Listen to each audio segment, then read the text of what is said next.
Nang magkakaibang reaksyon ng naging maanghang na pananalita ni Pangulong Rodrigo Duterte laban kay US President Barack Obama. Anila kailangang maging magalang ang Pangulo sa mga world leader. Si Mean Corvera sa detalye.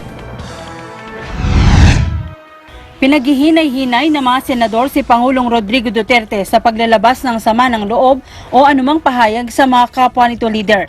Sa harap ito ng paliwanag ng Malacanang na wala raw intensyon si Pangulong Duterte na sirain ang relasyon ng Pilipinas at Estados Unidos matapos magbigay ng manghang na pahayag laban kay US President Barack Obama sa isyu ng extrajudicial killings.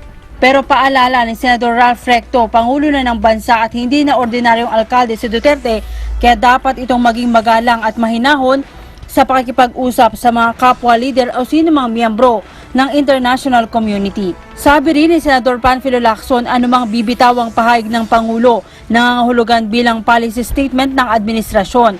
Pero depensa ng kaalyado ng Pangulo na si Senate President Aquilino Pimentel, masyado raw mababaw ang ganitong issue para maging batayan at masira ang bilateral relations ng dalawang bansa. Paniwala naman ni Senator Richard Gordon, maaring sinagot lang ng Pangulo ang naunang banat ni Obama sa mga umano'y tumitinding kaso ng pagpatay sa mga hinihinalang sangkot sa illegal drugs operations. Maaring nasaktan niya ang Pangulo dahil lumilitaw sa mga ulat at reaksyon ni Obama na si Duterte ang nasa likod ng mga kaso ng pagpatay. Aminado naman si Gordon na kung hindi agad may hilot ang gusot sa pagitan ng dalawang leader, malaking setback ito sa Pilipinas.